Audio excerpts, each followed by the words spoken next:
Wow, try to get stuff done under Mercury retrograde takes twice the time. So this is Tara Green here. I'm going to give you some heads up about the week ahead, February the 1st. All the planets are moving into Aquarius this month, and you can see Venus starts to enter Aquarius on the 1st there. That's on the top.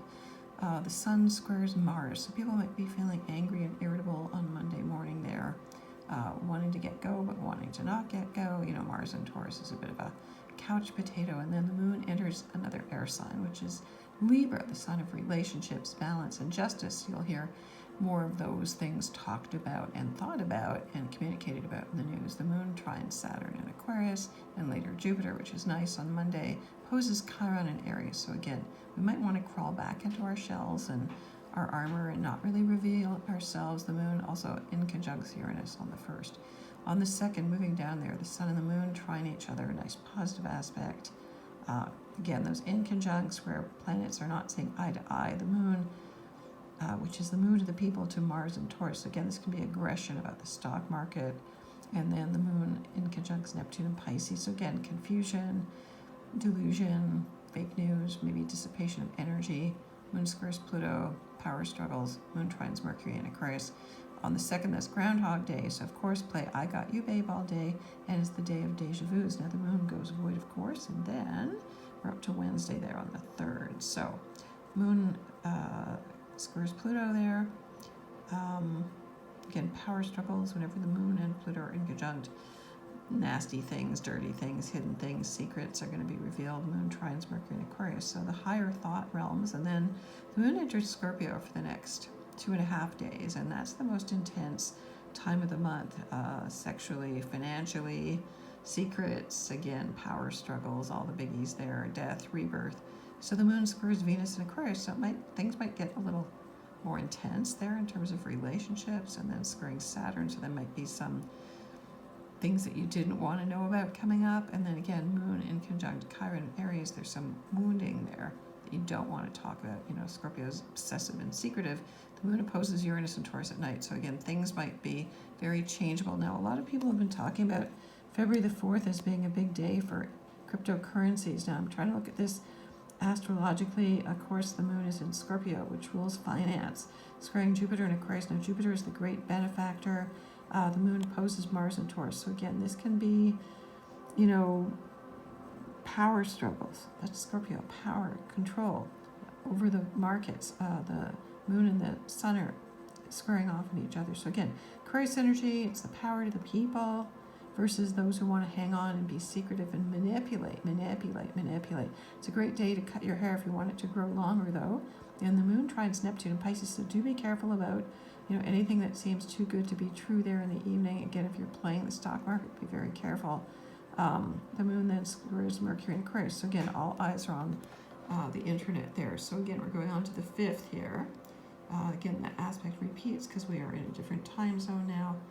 The moon will go void, of course, there Friday and enters Sagittarius, so it's much more upbeat, optimistic. Whenever the moon is in a fire sign, of course, it's good for Aries and Leo. And then the truthers come out. So again, international affairs, justice. The moon will sextile Venus and Scorpio, so that's good. Sextiles are nice, positive, easy aspects, love, commitment, you know, serious but fun. You know, Sagittarius is a sign of fun and optimism, and of course Jupiter is in Aquarius now, ruling Sag for most of 2021. The moon in conjuncts Uranus and Taurus. So again, these in conjuncts to these planets, Uranus and Taurus, represents a revolution in the stock market, in traditional financial goals. So again, there could be a lot of finger pointing, finger wagging, and whose fault is it? And you know, all of that's going to come out. There will be some justice, I believe. And then Venus conjunct Saturn. So this is a very serious aspect, a karmic aspect. This is late at night on the 5th.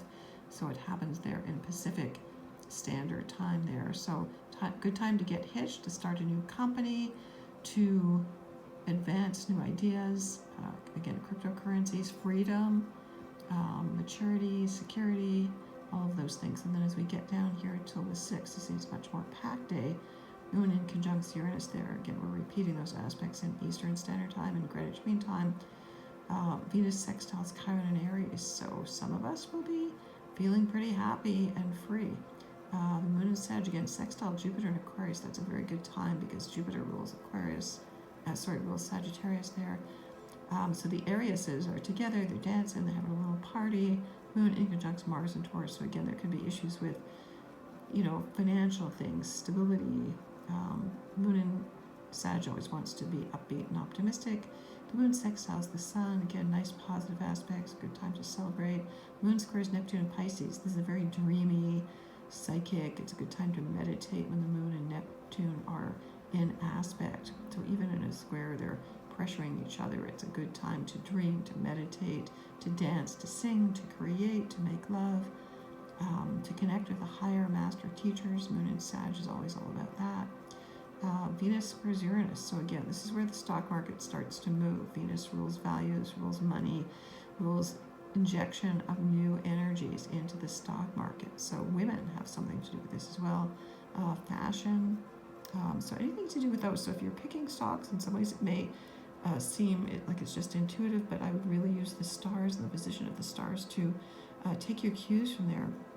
The moon then sextiles retrograde Mercury in Aquarius, so we may want to be going back and going over some things that we forgot or we overlooked. The moon is void, of course, at 10:16 p.m. That is Pacific time on the 6th, and then on the 7th, things are rather light. So the Sag moon again, sextiling Mercury in Aquarius. So as the moon gets to the last degrees of Sag, it is conjunct to the galactic center. This is the time when you really want to tune in to get that galactic download information. The moon then enters sobering, serious, hardworking Capricorn. Again, you can see on Sunday, 3:52 p.m. You want to get some work done. You want to get serious. I mean, all week the signs have been basically Virgo to Libra through Scorpio, Sag, and a bit of Cap at the end of it. Again, moon squaring Chiron in Aries. So every time a planet is in a cardinal sign, it is going to square Chiron sometime this year. Now we're getting ready to have a big new moon next week. It's on February 11th, so 2/11. Again, all the planets are lining up at the time of week. We need to be a little bit of a heads up here about that one.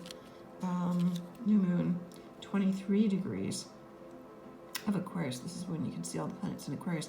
I am going to do a workshop on the 10th. I just started doing this series for the new moon, the day ahead, to give you ritual instructions if you want to find out about that. I'm going to be advertising it on all the social media. So if you want to get in touch with me, I'm at tarottarot.com. Please follow me here, subscribe to my channel on YouTube.